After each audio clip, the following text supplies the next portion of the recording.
जय शिवराय मित्रांनो. सगळ्यांना मी व्यवस्थित मागच्या 8 दिवसापासून सातत्यानं मेसेजेस दिलेत, रेकॉर्डिंग दिल्यात आणि व्हिडिओसुद्धा ग्रुपच्या माध्यमातून, यूट्यूब चॅनलच्या माध्यमातून आणि फेसबुकच्या माध्यमातून आणि इंस्टाग्रामवरती सुद्धा आपल्या रील चालू आहेत. मी कमेंटमध्ये तुम्हाला सातत्यानं लिंक देत आहे इंस्टाग्राम आणि फेसबुकची. तर तुमच्या मनामध्ये अजूनही एक प्रश्न पडला आहे. कोणीतरी सांगितलं की 7 तारखेपासून पुन्हा पाऊस जोरदार येणार आहे, मशागती करण्यासाठी वेळ मिळणार नाही आहे.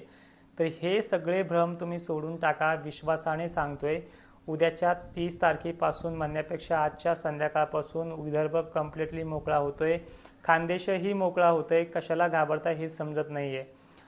प्रत्येकांना प्रत्येक जिल्ह्याची माहितीसुद्धा आपण प्रत्येक व्हिडिओमध्ये देतोय आणि मेसेज आपल्याला कमेंटमध्ये येत आहेत किंवा व्हॉट्सअप ग्रुपवरती येत आहेत की आमच्याकडे परत 7 तारखेपासून पाऊस सांगितला आहे. एवढा जर पाऊस सांगितला आहे तर मग खंड का नाही सांगितला आहे अगोदर तुम्हाला 8 दिवसापूर्वीच?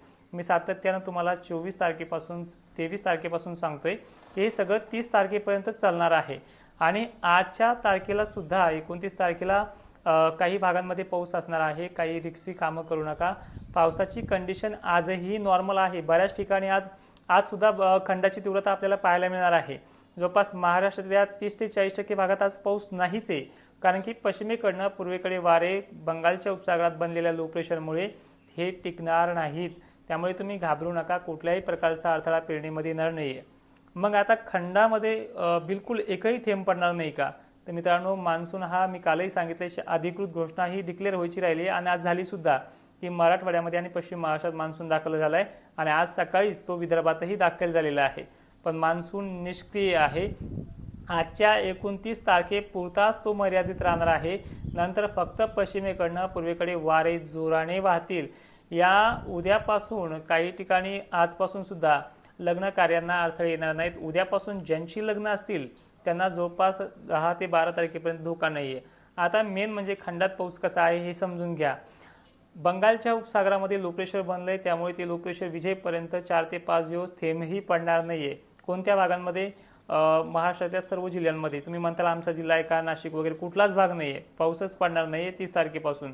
मग ह्या काळामध्ये 30 पर्यंत आजच्या आणि उद्याच्या तारखेला कुठे कुठे पाऊस होऊ शकतो? विदर्भात काही ठिकाणी होईल, तोही भाग बदलत 25% कॅपॅसिटीचा. मग खानदेश जळगावमध्ये काही ठिकाणी होईल, नाशिक क्षेत्रात काही होईल, सांगली सोलापूरच्या भागांमध्ये होईल, जालन्यामध्ये 1-2 ठिकाणी होईल, अहिल्यादेवीनगर परिसर वगैरे भागात होईल.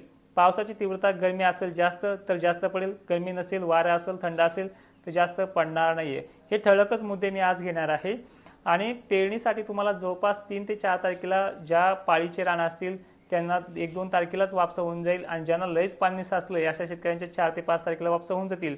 आणि 5-6 तारखेपासून तुम्ही बिंदास पेरण्या करा. कुठल्याही अफवांना बळी पडू नका. सगळं मॉडेलनुसार तुम्हाला हे सांगतो आहे. आणि खंड हा शब्द मीच बाहेर काढलेला आहे मागच्या 2 वर्षाचा. आणि हे सगळे बऱ्याच जणांना माहिती आहे की खंडाची तीव्रता काय असते, खंड किती दिवस पडतो, हे सगळं तुम्हाला मी अगोदरही सांगितलेलं आहे. आणि विशेष म्हणजे आता या खंडामध्ये पाऊस कसा राहील या मुद्द्यावरती बोलूयात. जास्त वेळ काही घ्यायचा नाहीये आणि सगळ्यांना ही रेकॉर्डिंग पाठवायची आहे. फेसबुकवरती मी नियमित लाईव्ह येणार आहे या काळामध्ये. तर फेसबुकची लिंक कमेंटमध्ये तुम्हाला ऑलरेडी दिलेली आहे. बघा आता खंडामध्ये पाऊस कसा राहील.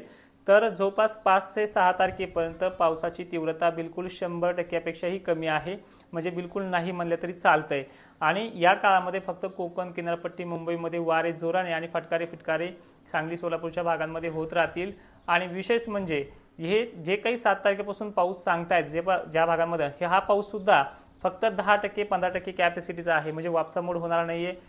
ज्यांना उलट पेरणीवरती हा पाऊस पाहिजे असंच पोषक वातावरण आहे. फक्त फुगारा फुगारे, केसावानी धारा, इकून आबाळ गेलंय तिकून आबाळ गेलंय, आवर्षणमध्ये आपलं गाव पण नाही, अशी कंडिशन घडणार आहे. तुम्हाला 14 तारखेपर्यंतचा चांगला वेळ मिळतोय. कदाचित 12 तारखेपासून सुद्धा पाऊस चालू होणे चान्सेस जरी असले तरी घाबरू नका. आणि याच्यामध्ये तो पाऊस पिकांना फायदेशीर राहील. पण येणाऱ्या 30 तारखेपासून 30 मेपासून संबंध महाराष्ट्र कोरडा आहे आणि जवळपास तो 14 तारखेपर्यंत चांगला व्यवस्थित आपल्या पेरण्या करू देणार आहे. 10 ते 5% भागांना तो पाऊस या 8-9 तारखेपासून होईल, पण त्याची तीव्रता खूप कमी आहे. तुम्हालाही माहिती आहे जूनचा पाऊस कसा पडतोय, काय पडतोय, मान्सूनची कंडिशन काय आहे आणि कशी आहे. त्यामुळे मान्सून आलाय, मान्सूनबाबत घाबरू नका. कुठल्याही प्रकारचा संदेह मनात बाळगू नका. काही शंका असतील, अशंका असतील तर तुम्ही कमेंटमध्ये करा. त्या शंकासाठीच आपण आज संध्याकाळी देखील लाईव्ह घेऊयात. आणि कुठल्याही प्रकारची कसलीही कमेंट असेल की कुठलीही शंका तुमच्या मनात असेल तर आवर्जून आपण ती आज लाईव्हमध्ये उचलून घेऊयात. आणि विशेष म्हणजे ज्या काही तुम्हाला सांगण्यात येते ज्या ज्या माध्यमातून त्यांना ठोस विचारा की याची तुम्हाला शाश्वती आहे का, गॅरंटी आहे का. कारण की बरंच माध्यमापर्यंत आपला आवाज पोहोचत नाहीये, बऱ्याच ठिकाणपर्यंत आपला हा ऑडिओ पोहोचत नाहीये, व्हिडिओ पोहोचत नाहीये. तर तुम्ही शेअर करून ग्रुपच्या माध्यमातून तो शो शेअर करायचा आहे.